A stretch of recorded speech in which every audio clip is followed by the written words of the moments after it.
Hello नमस्कार प्यारे साथियों। आज मैं आप सबों के लिए लेके आ चुका हूँ हिंदी का क्लास। हिंदी हमारी मातृभाषा है। चलिए क्लास को स्टार्ट करते हैं बिना किसी देरी का। आज मैं हिंदी का क्लास आप लोगों को जड़ से शुरू करते हैं। तो चलिए शुरू करते हैं हिंदी व्याकरण। हिंदी व्याकरण में पहला टॉपिक हम लोग को पढ़ना है। हिंदी व्याकरण में पहला टॉपिक हम लोग को पढ़ना है भाषा। भाषा क्या होता है? लैंग्वेज क्या होता है? लैंग्वेज भाषा क्या होता है? तो भाषा भाषा अपनी बात दूसरों तक पहुंचाने के साधन को ही भाषा कहते हैं। अपनी बात को दूसरों तक पहुंचाने के साधन को क्या कहा जाता है? भाषा कहते हैं। भाषा के कितने रूप होते हैं? तो भाषा के जो है 3 रूप होते हैं: मौखिक भाषा, लिखित भाषा और सांकेतिक भाषा। बोलकर अपनी बात समझाना मौखिक भाषा कहलाता है। जैसे आपस में बातचीत जो करते हैं वो मौखिक रूप से करते हैं, इसलिए इसे मौखिक भाषा कहा जाता है। दूसरा है लिखित भाषा।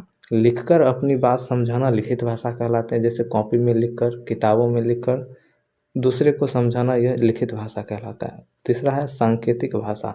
इशारों से अपनी बात समझाना क्या कहलाता है? सांकेतिक भाषा कहलाता है। जैसे ट्रैफिक पुलिस भीड़ रहता है तो वहाँ इशारा मारता है। चलिए अब आगे दूसरा टॉपिक है बोली, डायलेक्ट। क्या है? डायलेक्ट, बोली। इसका परिभाषा है कि जो हमारे घर और आसपास के छोटे से इलाके में बोली जाती है उसे ही बोली कहते हैं। जैसे भोजपुरी या मगही या हिंदी, मराठी, तमिल, ये सब भाषा है जो हमारे घर के आसपास छोटे इलाकों में बोली जाती है, यही बोली होती है। अब तीसरा टॉपिक का नाम है व्याकरण, जिसको हम ग्रामर कहते हैं। तो इसका परिभाषा है जो शास्त्र हमें भाषा को सही सही शुद्ध शुद्ध बोलना, लिखना और पढ़ना सिखाता है उसे ही व्याकरण कहते हैं। जो शास्त्र हमें भाषा को सही सही शुद्ध शुद्ध बोलना, लिखना और पढ़ना सिखाता है उसे ही व्याकरण कहते हैं। आगे है व्याकरण के अंग। तो व्याकरण के जो है 4 अंग होते हैं: वर्ण विचार, शब्द विचार, वाक्य विचार, चिन्ह विचार। व्याकरण के 4 भाग होते हैं, 4 अंग होते हैं। पहला है वर्ण विचार। तो वर्ण विचार जो होता है ऑर्थोग्राफी। क्या है? ऑर्थोग्राफी, वर्ण विचार। इसमें हम अक्षरों के बारे में सीखते हैं। वर्ण विचार में हम अक्षरों के बारे में सीखते हैं। जैसे अ, क, म, प, च, ये सब शब्द होता है, ये सब अक्षर होता है। अक्षर के बारे में हम सीखते हैं। दूसरा है शब्द विचार। दूसरा क्या है? दूसरा है शब्द विचार। शब्द विचार है तो शब्द विचार इसमें अक्षरों को जोड़कर शब्द बनाना सीखते हैं। जैसे आ और म को जोड़ें, जैसे आ और म को जोड़ें तो क्या बना? शब्द बना आम। तो यह हो गया शब्द विचार। अब तीसरा है वाक्य विचार। तीसरा क्या है? तीसरा है वाक्य विचार। इसमें शब्दों को जोड़कर पूरी लाइन यानी वाक्य बनाते हैं। जैसे आम मीठा है, क्या हुआ? ये वाक्य हुआ, इसलिए इसे वाक्य विचार कहा जाता है। चौथा क्या है? चौथा है चिन्ह विचार। इसमें लिखते समय रुकने के निशानों के बारे में सीखते हैं। जैसे पूर्ण विराम या प्रश्नवाचक चिन्ह।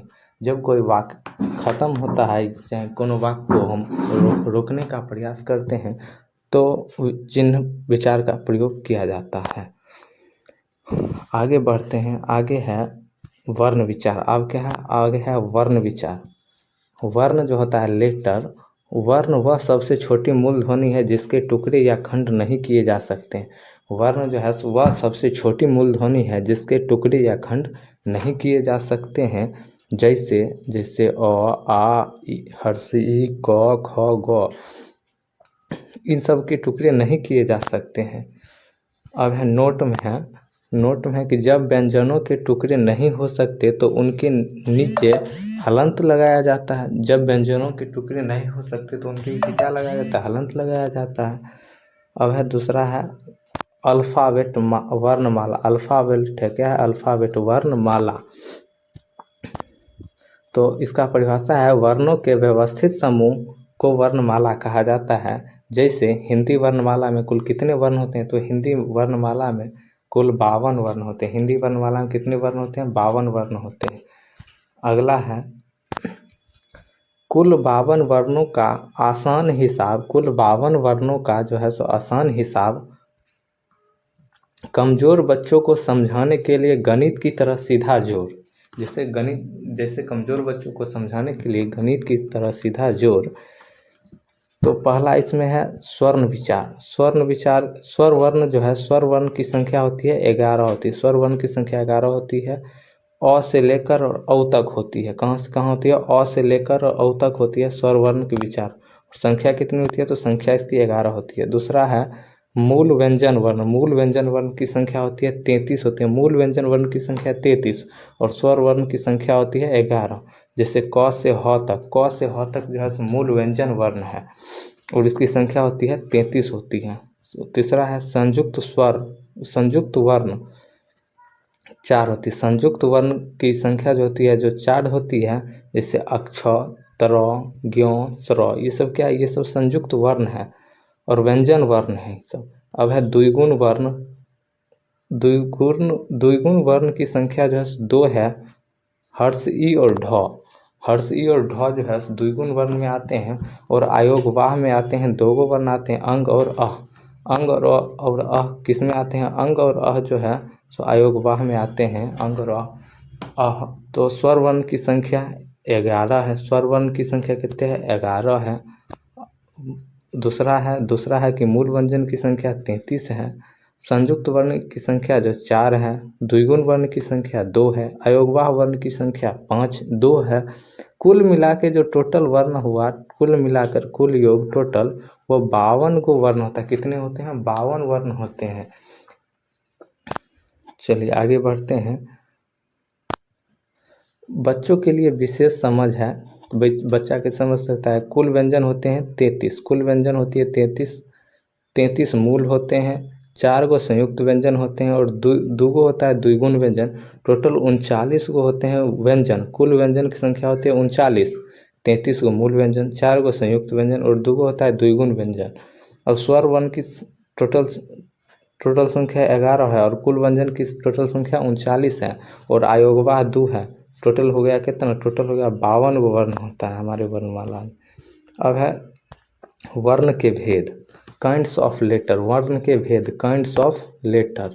वर्ण के भेद, काइंड्स ऑफ लेटर। वर्ण के मुख्य रूप से 2 भेद या टुकड़े होते हैं, जैसे स्वर वर्ण और व्यंजन वर्ण, वॉवेल और कॉन्सोनेंट्स।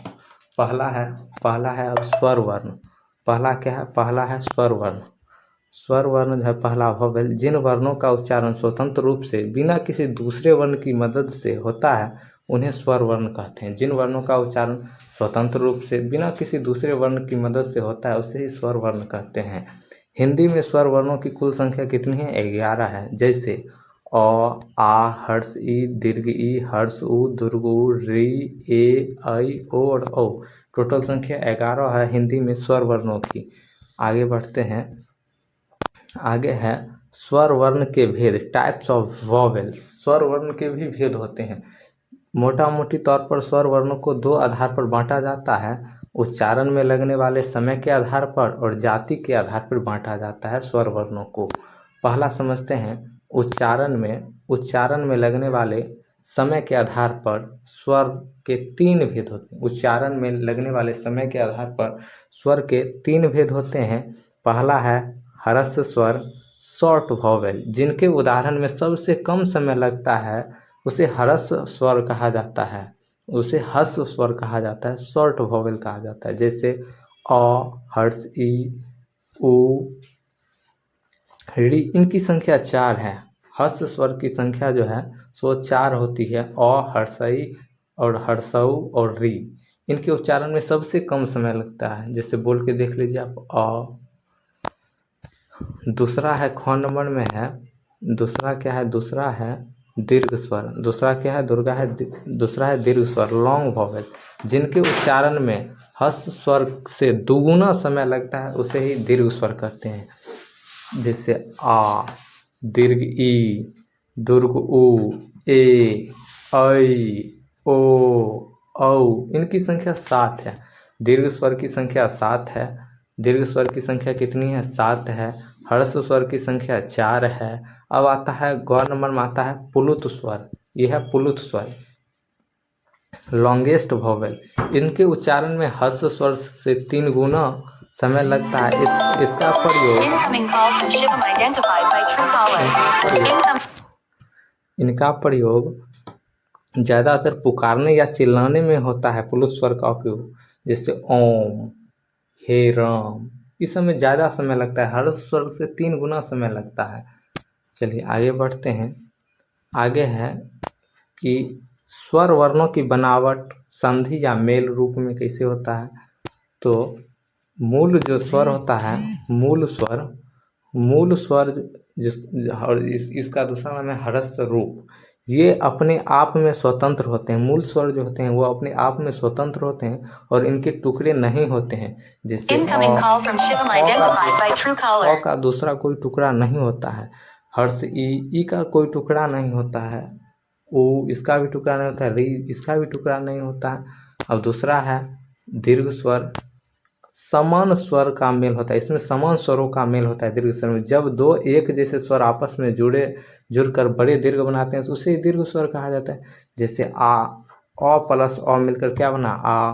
हर्षी प्लस हर्षी मिलकर दीर्घी बना। हर्षु प्लस हर्षु मिलकर दीर्घ उ बना। यहाँ सुधार कर दिया गया है। ठीक, अब है संयुक्त स्वर है। अब क्या है, अब है संयुक्त स्वर।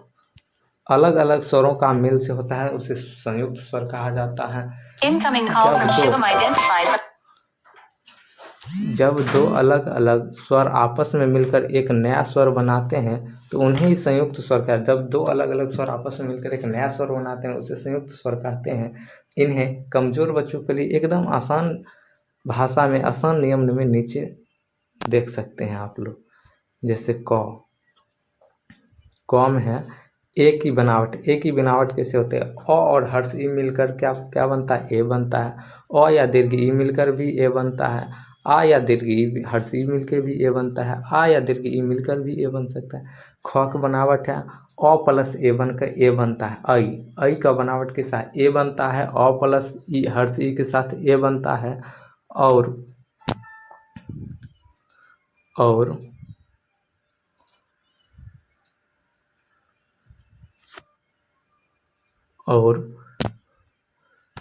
जो है ऐ जो है सो अ प्लस ए से मिलकर क्या बनता है, ऐ बनता है।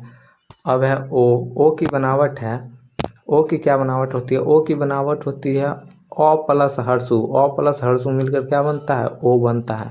और अ प्लस ओ मिलकर क्या बनाता है, ओ बनाता है। अ प्लस ओ मिलाकर भी ओ बनेगा। आ प्लस ओ बनाकर भी ओ बनेगा। आ प्लस ओ जुड़कर भी क्या बनेगा, औए भी बनेगा। अब आगे बढ़ते हैं। आगे है कि जाति के आधार पर स्वर के भेद। जाति के आधार पर स्वर के कितने भेद होते हैं। तो जाति के आधार पर स्वर वर्ण के 2 भेद होते हैं। स्वजातीय स्वर या इसी का दूसरा नाम है समान स्वर। और एक है अब विजातीय स्वर। स्वजातीय स्वर और विजातीय स्वर किसका भेद है, तो जाति के आधार पर स्वर वर्ण के भेद है, स्वजातीय और विजातीय। स्वजातीय में क्या होता है, एक ही जैसी जाति वाले स्वर होते हैं। इसमें एक ही जैसी जाति वाले स्वर होते हैं स्वजातीय में, और इन्हें स्वजातीय स्वर भी कहते हैं। जैसे अ, आ, हर्ष ई दीर्घ ई, हर्षु दीर्घ उ, ये सब हुआ स्वजातीय वर्ग। अब है विजातीय स्वर। विजातीय स्वर असमान स्वर, अलग अलग जाति वाले स्वर को विजातीय स्वर कहा जाता है। जैसे अ, हर्ष ई, हर्ष उ ए, इन्हें विजातीय स्वर भी कहा जाता है क्योंकि ये अलग अलग जाति वाले हैं। अब है मात्रा। मात्रा है कि स्वरों के बदले रूप संकेत चिन्ह को मात्रा कहते हैं। स्वरों के बदले हुए संकेत चिन्ह को क्या कहा जाता है, मात्रा कहते हैं। स्वर और उनकी मात्राओं की संख्या आसान तालिका है। स्वर उनकी मात्राओं की संख्या की आसान तालिका है। जैसे अ जो है यह स्वर है और इसका मात्रा कोई इसकी मात्रा चिन्ह नहीं होती। आ में होती है मात्रा चिन्ह, हर्ष ई में भी मात्रा चिन्ह होती है, दीर्घ ई में, हर्ष उ में होती है, दीर्घ उ में होती है, री में भी होती है, ए में होती है, ऐ में होती है, ओ में होती है, औ में होती है। इस सब में मात्रा चिन्ह होती है। नोट में है, यहाँ बड़ा दुर्गु शुद्ध कर दिया गया। यहाँ जो है सो बड़ा दुर्गु को शुद्ध कर दिया गया है। आयोगवाह जो है, आयोगवाह होता है, ये न तो पूरी तरह से स्वर है और न ही व्यंजन है। आयोगवाह जो वर्ण होते हैं, स्वर होते हैं, वर्ण होते हैं जो न पूरी तरह से स्वर है और न ही व्यंजन है।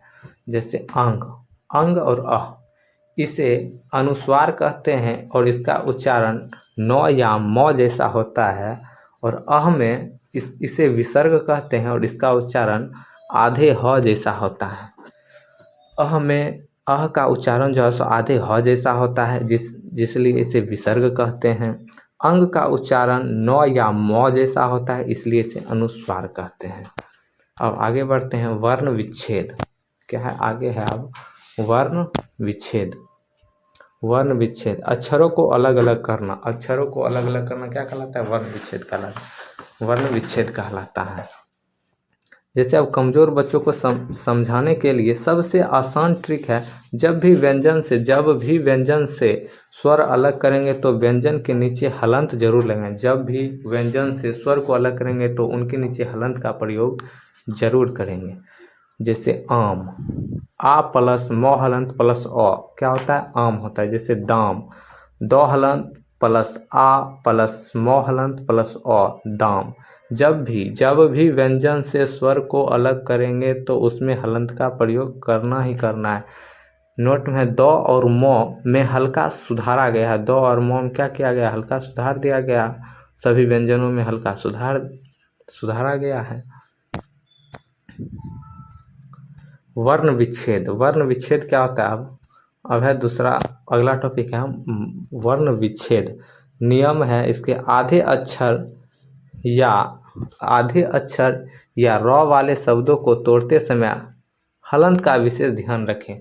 आधे अक्षर या र वाले शब्द को तोड़ते समय हलंत का विशेष ध्यान रखें। जैसे आकाश, आ प्लस क हलंत प्लस आ प्लस स हलंत प्लस अ, आकाश। अर्जुन, अ प्लस र हलंत प्लस ज हलंत प्लस हर्ष उ ज न हलंत प्लस अ, अर्जुन। अब है 12 खड़ी क्या है, अब है 12 खड़ी। 12 खड़ी जो होती है, किसी व्यंजन वर्ण के साथ स्वरों की मात्राओं को री को छोड़कर अनुस्वार और विसर्ग के साथ क्रम में लिखने को 12 खड़ी कहते हैं। कमज़ोर बच्चों के लिए ट्रिक है, स्वर वर्ण 11 होते हैं, लेकिन री को हटाकर जब अनुस्वार और विसर्ग जोड़ते हैं तो कुल 12 रूप होते हैं। स्वर वर्ण कितने होते हैं, 11 होते हैं, लेकिन री को हटाकर जब अनुस्वार और विसर्ग जोड़ते हैं तो कुल 12 रूप बनते हैं, इसलिए इसे 12 खड़ी कहते हैं। इसलिए इसे क्या कहते हैं, 12 खड़ी कहते हैं। 12 खड़ी क्या बनावट है, 12 खड़ी की बनावट है, 12 खड़ी का क्या बनावट है, तो 12 खड़ी का जो बनावट है वह 12 खड़ी की बनावट है क वर्ग का उदाहरण है। इसमें क वर्ग का उदाहरण है, क हलंत प्लस अ, क हलंत प्लस अ बनकर क्या बना, क हलंत प्लस आ मिलकर बना का, क हलंत प्लस ई मिलकर बना की, क हर्षिकड़ की, क प्लस दीर्घ ई, क हलंत प्लस दीर्घ ई मिलकर बना क दीर्घिकड़ की, क हलंत प्लस हर्षु मिलकर बना क हर्षुकर कु, क हलंत प्लस दुर्गु मिलकर बना क दुर्गुकर कु, क हलंत प्लस ए मिलकर बना क एकार के, क हलंत प्लस आई मिलकर बना क ऐकार क, क हलंत प्लस ओ मिलकर बना क ओकार को। अब है क हलंत प्लस औ मिलके बना क औकार कौ, क हलंत प्लस अंग मिलके बना क पर अनुस्वार कंग, और क हलंत प्लस अह मिलके बना क विसर्ग कह। तो 12 खड़ी की बनावट ऐसे ही होती है, क हलंत प्लस अ मिलके बना क हलंत प्लस आ मिलके बना का। तो आशा है कि समझ गए होंगे। आगे बढ़ते हैं, अभ्यास के लिए अब पूरी लाइन है, अभ्यास के लिए जो है सब पूरी लाइन है।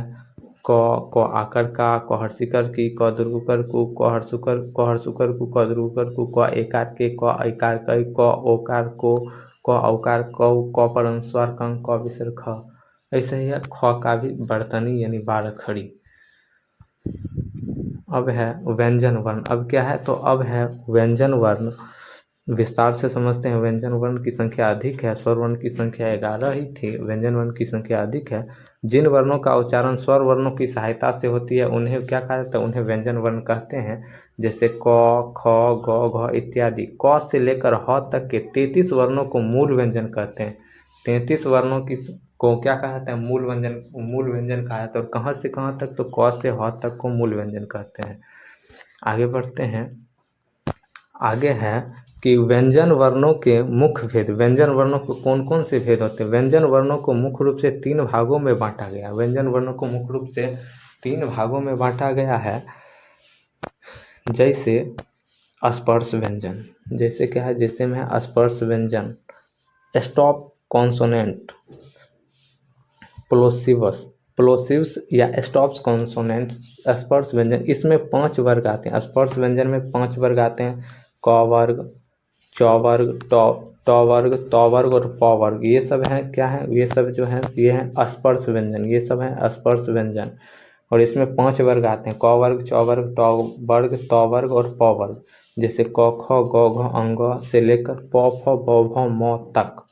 विशेषता है कि इनका उच्चारण करते समय जीभ, कंठ, तालु, मूर्धा, दंत और ओष्ठ की पूरी तरह से स्पर्श करती है। क से क वर्ग, च वर्ग, ट वर्ग और त वर्ग और प वर्ग में उच्चारण करते समय जीभ, कंठ, तालु, मूर्धा, दंत और ओष्ठ को पूरी तरह स्पर्श करती है, इसलिए इसे इन सबों को स्पर्श व्यंजन कहा जाता है। अब आगे है अंत अस्त व्यंजन। आगे क्या है? आगे है अंत अस्त व्यंजन।